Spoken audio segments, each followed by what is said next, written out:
Good morning friends. आज की हमारी क्लास आर्टिकल्स की होने वाली है, जिसमें हम इंडेफिनिट आर्टिकल की कुछ स्पेसिफिक यूज़ देखेंगे, यानी कुछ विशेष यूज़ देखेंगे।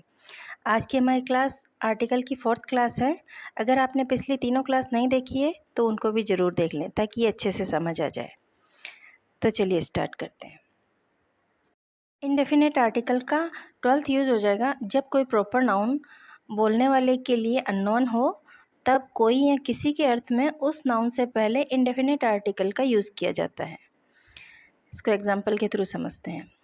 This novel is written by a Manish. तो ये मनीष प्रॉपर नाउन है और प्रॉपर नाउन के पहले जनरली इंडेफिनिट आर्टिकल का यूज़ नहीं किया जाता, पर जो बोलने वाला है वो इस मनीष को नहीं जानता है, तब वो क्या बोलेगा कि ये जो नॉवल है ये किसी मनीष के द्वारा लिखी गई है। वो जानता नहीं है इसलिए। तो इसको इंग्लिश में ऐसे बोलेंगे, this novel is written by a Manish, यानी ये नॉवल किसी मनीष के द्वारा लिखी गई है। तो प्रॉपर नाउन जब स्पीकर या बोलने वाले के लिए अननोन है, तब हम उसके आगे इंडेफिनिट आर्टिकल का यूज़ करते हैं। नेक्स्ट एग्जांपल होएगा, a mister Mathur came to meet you.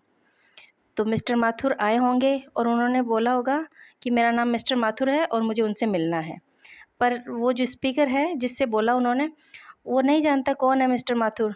तो वो जाके उनको क्या बोलेगा, a mister Mathur came to meet you, यानी कोई मिस्टर माथुर आपसे मिलने आया था। तो यहाँ पे भी जो ये प्रॉपर नाउन है ये स्पीकर के लिए अननोन है, इसलिए यहाँ पे हमने इस प्रॉपर नाउन के आगे इंडेफिनिट आर्टिकल एक का यूज़ किया है। तो इस तरह से जब कोई प्रॉपर नाउन स्पीकर के लिए अननोन है, तब भी कोई या किसी के अर्थ में उस नाउन से पहले इंडेफिनिट आर्टिकल का यूज़ करते हैं, यानी किसी मनीष के द्वारा ये नॉवल लिखी गई है या कोई मिस्टर माथुर आपसे मिलने आया, तो कोई या किसी के अर्थ में हमने इंडेफिनिट आर्टिकल का यूज़ किया है। नेक्स्ट यूज़ हो जाएगा, use indefinite article to give understanding of similar meaning, यानी समानता की समझ देने के लिए भी इंडेफिनिट आर्टिकल का यूज़ किया जाता है। इसको एग्जांपल के थ्रू समझते हैं। Bird of a feather flock together, यानी एक ही तरह के पंखों वाले पक्षी एक झुंड में रहते हैं। तो यहाँ पे ए का मीनिंग क्या हो गया, ए का मीनिंग हो गया एक ही तरह के। इस तरह से समानता या सिमिलैरिटी की समझ देने के लिए भी हम इंडेफिनिट आर्टिकल का यूज़ करते हैं। नेक्स्ट एग्जांपल हो जाएगा, man of a mind can easily work together, यानी एक ही तरह के मस्तिष्क वाले व्यक्ति साथ में आराम से काम कर सकते हैं। तो यहाँ पे इंडेफिनिट आर्टिकल ए का क्या मीनिंग हो जाएगा, एक ही तरह के। तो इस तरह से समानता की समझ या सिमिलैरिटी की समझ देने के लिए भी हम इंडेफिनिट आर्टिकल ए का यूज़ करते हैं। Man of a mind can easily work together, इसको हम ऐसे भी कह सकते हैं, man of similar mind can easily work together, यानी एक ही तरह के मस्तिष्क वाले व्यक्ति साथ में काम कर सकते हैं। तो इस तरह से ये जो इंडेफिनिट आर्टिकल है वो सिमिलैरिटी या समानता की समझ देने के लिए यूज़ किया गया है। नेक्स्ट यूज़ हो जाएगा, यदि नाउन से पहले एजेक्टिव हो तो एजेक्टिव से पहले इंडेफिनिट आर्टिकल का यूज़ किया जाता है। पर नाउन कैसी होनी चाहिए, नाउन सिंगुलर काउंटेबल होनी चाहिए। जैसे Ashoka was a great king, यहाँ पे ये एजेक्टिव लिखा है, अगर एजेक्टिव नहीं होता तो हम लिखते अशोका वाज ए किंग, ठीक है। पर अगर एजेक्टिव है तो हम आर्टिकल का यूज़ एजेक्टिव से भी पहले करेंगे, और नाउन प्लस एजेक्टिव ये क्या बन गया, नाउन फ्रेज बन गया। तो आर्टिकल का यूज़ हम या तो नाउन से पहले करते हैं या नाउन फ्रेज के लिए नाउन फ्रेज से पहले करते हैं। पर इसमें जो ये नाउन है वो सिंगुलर काउंटेबल होनी चाहिए। वैसे he is a good dancer, तो ये नाउन है और ये इसका एजेक्टिव है। डांसर कैसी है, अच्छी डांसर है। तो आर्टिकल का यूज़ हम इस पूरे फ्रेज़ के लिए करेंगे, ए गुड डांसर, यहाँ पे एजेक्टिव से पहले आर्टिकल का यूज़ करेंगे। ऐसे it was a grand party last night, तो यहाँ पे ये पार्टी ये नाउन है और इसका एडजेक्टिव है। कैसी पार्टी थी, बहुत शानदार पार्टी थी। तो हम आर्टिकल का यूज़ एडजेक्टिव से पहले करेंगे। इसमें नोट करने वाली बात है, यदि एक से अधिक एडजेक्टिव या नाउन एक ही व्यक्ति, एक ही वस्तु या एक ही आइडिया का बोध कराए तो आर्टिकल का यूज़ एक ही एडजेक्टिव या नाउन से पहले किया जाता है। लेकिन यदि अलग अलग व्यक्तियों या वस्तुओं का बोध कराए तो उनमें से प्रत्येक के लिए आर्टिकल का यूज़ किया जाता है। इसको एग्जाम्पल के थ्रू समझते हैं।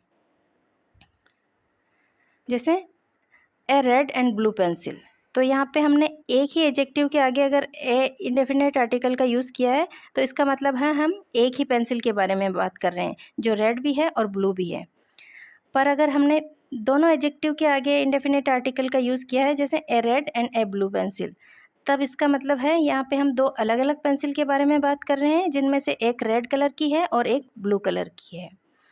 नेक्स्ट एग्जाम्पल हो जाएगा, ए poet and thinker is awarded.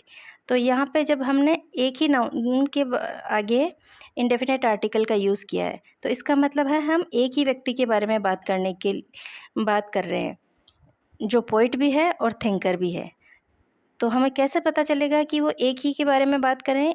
तो हम यहाँ पे देखेंगे इज़ है, ये सिंगुलर वर्ब यूज़ की गई है। इसका मतलब है कि पोइट और थिंकर एक ही व्यक्ति है, इसलिए हमने यहाँ पे एक ही नाउन के आगे इंडेफिनिट आर्टिकल का यूज़ किया है। अगर वो दो अलग अलग व्यक्ति होते, कि एक तो पोइट होता और एक थिंकर होता, और उनको दोनों को अवार्ड दिया गया है, तब हम आर्टिकल दोनों ही नाउन के आगे लगाते हैं, जैसे a poet and a thinker are awarded.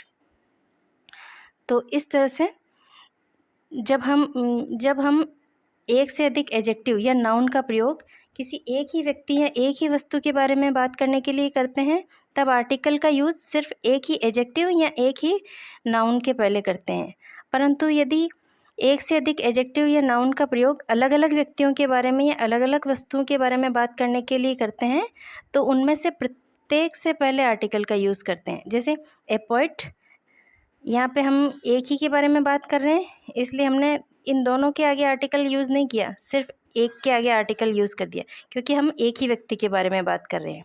और यहाँ पे हम दो अलग अलग पेंसिल के बारे में बात कर रहे हैं, इसलिए हमने ए रेड एंड ए ब्लू दोनों एडजेक्टिव से पहले आर्टिकल का यूज़ किया है, क्योंकि हम दो अलग अलग पेंसिल के बारे में बात कर रहे हैं। वैसे ही a horse and a carriage are at the door, यानी एक घोड़ा और एक गाड़ी डोर पे है। तो यहाँ पे घोड़ा अलग है और कैरेज अलग है, इसलिए दो अलग अलग चीज़ों के बारे में बात करने के लिए हमने दोनों के आगे इंडेफिनिट आर्टिकल का यूज़ किया। और अगर घोड़ा गाड़ी दोनों एक ही है, एक ही आइडिया को व्यक्त कर रही है, तब हम ऐसे ही बोलेंगे, a horse and carriage is at the door, यानी एक घोड़ा गाड़ी बाहर खड़ी है। तो अगर वो दोनों चीज़ें या दोनों नाउन या दोनों एडजेक्टिव एक ही आइडिया को एक्सप्रेस करता है, तब तो हम उनमें से एक के आगे इंडेफिनिट आर्टिकल का यूज़ करते हैं। पर यदि कोई एडजेक्टिव या नाउन किसी अलग अलग व्यक्तियों के बारे में बात करने के लिए यूज़ किए हैं, तब हम दोनों के आगे इंडेफिनिट आर्टिकल का यूज़ करते हैं। इंडेफिनिट आर्टिकल का नेक्स्ट यूज़ हो जाएगा, यदि किसी नाउन के एडजेक्टिव से पहले एडवर्ब का भी यूज़ किया गया हो, तो इंडेफिनिट आर्टिकल का यूज़ उस एडवर्ब से भी पहले किया जाएगा। पर नाउन कैसी होनी चाहिए? नाउन सिंगुलर काउंटेबल होनी चाहिए। जैसे it is a very interesting book, तो ये नाउन है और ये इसका एडजेक्टिव है, और ये वेरी क्या है? ये इसका एडवर्ब है। यानी इंटरेस्टिंग भी कितने इंटरेस्टिंग? वेरी इंटरेस्टिंग, यानी बहुत इंटरेस्टिंग। तो ये एडजेक्टिव को मॉडिफाई कर रहा है, इसलिए ये क्या है? ये एडवर्ब है। तो इस तरह से हम अगर सीधी नाउन दी हुई तो इट इज़ ए बुक लिख देते, पर अगर इसका एडजेक्टिव भी दिया है तो आर्टिकल का यूज़ हम एडजेक्टिव से भी पहले करते हैं, और एडजेक्टिव के साथ एडवर्ब भी दिया है तो आर्टिकल का यूज़ हम इन तीनों के पहले करते। तो ये क्या बन गया? Adverb plus adjective plus noun, ये नाउन फ्रेज़ बन गया। और हम इंडेफिनिट आर्टिकल का यूज़ नाउन फ्रेज़ के लिए भी करते हैं। पर नाउन कैसी होनी चाहिए? Singular countable. ये सिंगुलर काउंटेबल नाउन है, इसलिए हमने यहाँ पे इंडेफिनिट आर्टिकल का यूज़ किया है। नेक्स्ट है she is a very beautiful girl. तो ये गर्ल नाउन है, सिंगुलर काउंटेबल है, ये इसका एडजेक्टिव है, और ये एडजेक्टिव को मॉडिफाई कर रहा है, तो ये एडवर्ब है। तो हम पूरे इस फ्रेज़ के लिए इंडेफिनिट आर्टिकल का यूज़ करेंगे। इंडेफिनिट आर्टिकल का यूज़ जब करेंगे जब इसका जो हेडवर्ड है, इस नाउन फ्रेज़ का हेडवर्ड, ये जो मेन नाउन है, ये सिंगुलर काउंटेबल होनी चाहिए, तब हम यहाँ पे इंडेफिनिट आर्टिकल का यूज़ करेंगे। ठीक है, तो अगर किसी नाउन के आगे, हमने पहले पढ़ा कि अगर किसी नाउन के आगे एडजेक्टिव दिया है और वो नाउन सिंगुलर काउंटेबल है, तब हम एडजेक्टिव से पहले इंडेफिनिट आर्टिकल का यूज़ करते हैं। और यहाँ हमने देखा कि अगर नाउन से पहले एडजेक्टिव है और एडजेक्टिव से पहले एडवर्ब भी है और नाउन सिंगुलर काउंटेबल है, तब उस पूरे नाउन फ्रेज़ के लिए हम इंडेफिनिट आर्टिकल का यूज़ एडवर्ब से भी पहले करते हैं। लैंग्वेज में कई बार क्या होता है कि हमें हर क्यू का आंसर नहीं मिलता, कुछ चीज़ों को याद ही रखना पड़ता है कि भाई इसको ऐसे ही कहते हैं। तो फिक्स्ड आर्टिकल का मतलब हो जाएगा कुछ ऐसे वर्ड हैं, कुछ ऐसे फ्रेजेस हैं जिनके साथ हमेशा आर्टिकल लगता है, बस लगता है, लोग ऐसा बोलते हैं इसलिए लगता है। इसके पीछे कोई एक्सप्लेनेशन या कोई लॉजिक नहीं है कि ये क्यों लगता है, बस इसको हमें ऐसे ही याद करना पड़ेगा कि बस सब लोग ऐसा बोलते हैं इसलिए ऐसा हो, इसलिए इनके आगे ये आर्टिकल लगेगा। जैसे ये एग्जांपल है, that noise gives me A headache, यानी वह उस शोर को सुन के मुझे हेडेक हो जाता है। तो जब भी हम हेडेक की बात करते हैं तो उसके साथ में ए फिक्स्ड आर्टिकल की तरह यूज़ होता है। जैसे आई हैव ए हेडेक, तो फिर यहाँ पे हमने हेडेक की बात की तो उसके साथ में ए फिक्स्ड आर्टिकल की जैसे यूज़ होता है। उसी तरह से I am going to take a bath, यहाँ पे बात के आगे भी हमने ए फिक्स्ड आर्टिकल की तरह यूज़ किया है। इसमें कोई एक्सप्लेनेशन नहीं है, बस इनको याद करना होता है। She has caught a cold, तो कैच ए कोल्ड ये एक फ्रेज़ बन जाएगा और इसमें ये जो ए है ये फिक्स्ड आर्टिकल की तरह यूज़ होगा। वैसे ही नेवर टेल अ लाई, तो ये भी ये फ्रेज़ है और इसमें टेल अ लाई, इसमें भी ये ए फिक्स्ड आर्टिकल की तरह यूज़ किया जाता है। कुछ कुछ एग्जांपल ऐसे हैं जिसमें हम लॉजिक लगा सकते हैं, जैसे लाई काउंटेबल है, ए लाई, टू लाइज, इस तरह से। तो इसको हम लॉजिक लगा सकते हैं कि भाई एक झूठ के लिए हमने ए का यूज़ किया है। पर कुछ कुछ ये जो एग्जांपल है ना, हेडेक, इसमें कोई लॉजिक नहीं है कि भाई हमने यहाँ पे ए का यूज़ क्यों किया है। इनको बस हमें याद ही करना होता है।